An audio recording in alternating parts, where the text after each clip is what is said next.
Guillaume Bigot, l'édito. On va revenir sur la déclaration de Camélia Jordana. Camélia Jordana, la meilleure amie de l'homme blanc, vous nous dites ?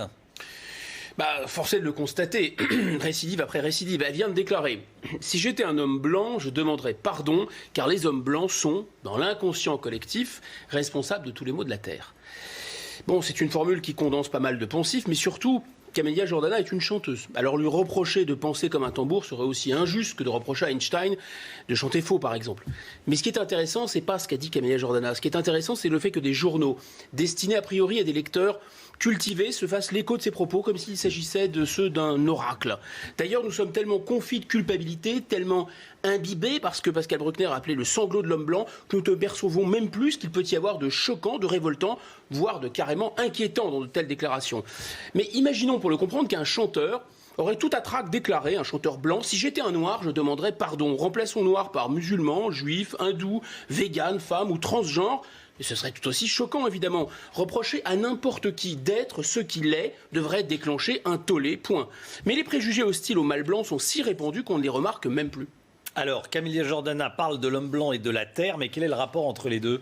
Il faut rentrer dans sa tête pour le comprendre, c'est un peu compliqué. Mais enfin, on va essayer quand même. Alors, d'abord, la Terre. La Terre, pour toute une génération qui a été greenwashée au nom du réchauffement climatique, la Terre, c'est devenu une matrie qui a remplacé les patries. La Terre, c'est Gaïa, c'est notre mère nourricière. On est dans l'idéologie du care, de la mièvrerie, de la bienveillance, de la victimisation. Et puis ensuite, il y a les hommes. Les hommes, sans eux, la planète serait, c'est connu, pleine de gentilles infirmières, de bonnes jardinières qui prendraient soin de la nature, de toutes et de tous. Parce que qui joue au pistolet ? Qui a besoin de grosses cylindrées ? L'homme et son patriarcat, bien sûr. Voilà l'ennemi. Il est vrai que l'homme a plus de testostérone que la femme. Il est vrai que sa masse musculaire est plus développée que la sienne. Et hélas, en conséquence, depuis toujours, malheureusement, certains hommes abusent horriblement de leur force sur leur compagne. Mais il y a pire que l'homme, figurez-vous Romain. Il y a cet être maudit, contre nature, ce rebut de la création. Voici enfin paraître l'homme blanc qui souille la terre. Alors je force un peu le trait. Évidemment, c'est pas exactement ce que Camélia Jordana a dit. Mais ce qui est intéressant, c'est ce qu'elle sous-tend de terrible. L'homme blanc ne doit pas s'excuser pour ce qu'il a fait, mais pour ce qu'il est.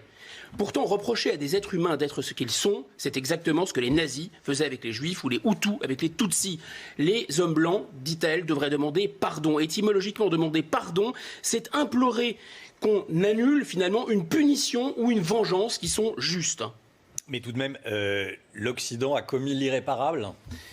Oui et non. Si l'homme blanc a effectivement perpétré les plus grands crimes et engendré les plus grands désastres écologiques de l'histoire, c'est indéniable, ce n'est pas parce qu'il était plus mauvais intrinsèquement, ni parce qu'il était blanc, c'est parce qu'il disposait de moyens techniques qui lui ont permis d'agir à une échelle jusque-là inédite. L'homme blanc a aussi, et surtout, il faut le dire, inventé l'unité du genre humain. L'homme blanc n'a pas inventé le racisme ni le sexisme, il a au contraire inventé l'antiracisme et l'égalité des sexes.